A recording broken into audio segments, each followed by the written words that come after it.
diffusé au moment de l'émission, eh bien, un article dédié à quoi ? Eh bien, j'ai découvert qu'un pirate informatique est en train de commercialiser 2,3 millions de numéros de téléphone, mais pas que. Alors, je viens de vous mettre le lien là sur Twitch. 19h-20h tous les soirs, hein, du lundi au vendredi, Zataz vous parle de l'actualité. Et donc du coup, quand j'en parle, je vous mets le lien en même temps. Et si vous suivez sur YouTube, le lien, vous l'avez dans le descriptif parce qu'il n'y a pas de chat sur YouTube. Par contre, la petite cloche là, on appuie dessus. Le petit cœur avant que je décède, on appuie dessus. Et puis on laisse un petit message, ça fait toujours plaisir. Alors, cette actualité, c'est quoi ? Comme je l'expliquais, ce pirate informatique, eh bien, vient de diffuser à la vente. Je vais mourir. Ah, on a parlé de la mort là, il y a 30 secondes, je vais bientôt mourir. Donc, il vient de diffuser eh bien, une vente assez particulière.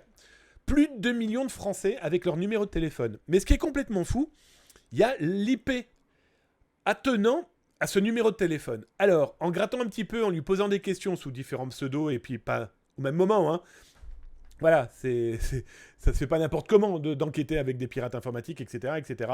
Il a confirmé qu'il avait aussi les identités, plus d'autres informations qu'il n'a pas voulu citer. Il vend ça plusieurs centaines de dollars. Je donnerai pas le montant, ça évitera de le revoir sur LinkedIn après avec des gens qui disent on a découvert quelque chose alors que c'est complètement faux. Les données, eh bien, 2,3 millions de personnes. Alors, en grattant un petit peu, c'est une application téléphonique.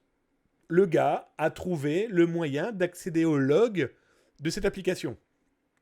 Dans les logs, il y a où ils ont cliqué, le numéro de téléphone utilisé, l'IP du téléphone au moment du clic. On a aussi un URL, des URL. On ne sait pas trop à quoi ça correspond parce que quand j'ai réussi à avoir certains extraits dans les différentes infiltrations auprès de lui, il n'est pas fou. Il a édulcoré certains éléments. Donc du coup, on n'en sait pas beaucoup plus. Toujours est-il que, par contre, on a les numéros de téléphone, on a eu sur certains nombres d'échantillons qu'il a pu fournir, des numéros de téléphone, j'en ai appelé certains, ils sont tous actifs. Ils sont tous en fonctionnement. Ce qui est intéressant, c'est que là, vous le voyez, hein, dans la capture écran qu'il a diffusée, sa capture écran, elle date du 15 octobre. En tout cas, dans les extraits qu'il a diffusés, ça date du 15 octobre. Alors, il en a très certainement avant.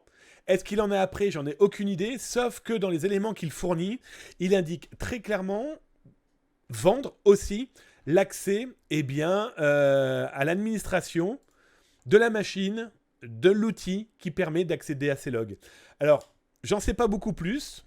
Aujourd'hui, on sait la véritable problématique de ces numéros de téléphone avec leur utilisation malveillante. Hein, là, vous pouvez recevoir avec ces numéros, vous allez pouvoir recevoir, si vous êtes dans cette liste, et bien encore plus de SMS piégés, peut-être des MMS aussi eux-mêmes piégés, des sollicitations non sollicitées de marketeurs malveillants, voire des escrocs, hein, le coût du CPF, le coût d'Amélie, le coût des impôts, peu importe, voire même la technique du halo, comme je vous l'ai expliqué, vous retrouverez ça d'ailleurs dans la rediff, là, en vidéo.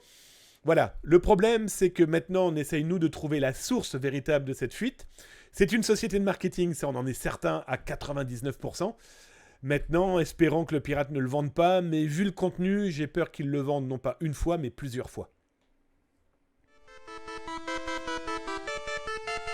Alors, parmi les autres fuites qui ont pu être repérées, et même principe, je vais vous mettre le lien dans le chat. Alors, cette fuite est moins grave, entre guillemets. Je vous ai mis le lien là sur Twitch, hein, donc là vous pouvez lire l'article au même moment. Et si vous êtes sur YouTube, eh bien là vous regardez dans le descriptif, vous avez le lien de l'article et puis vous mettez un petit cloche, un petit cœur, un petit pouce, un petit message, ce que vous voulez, ça fait toujours plaisir.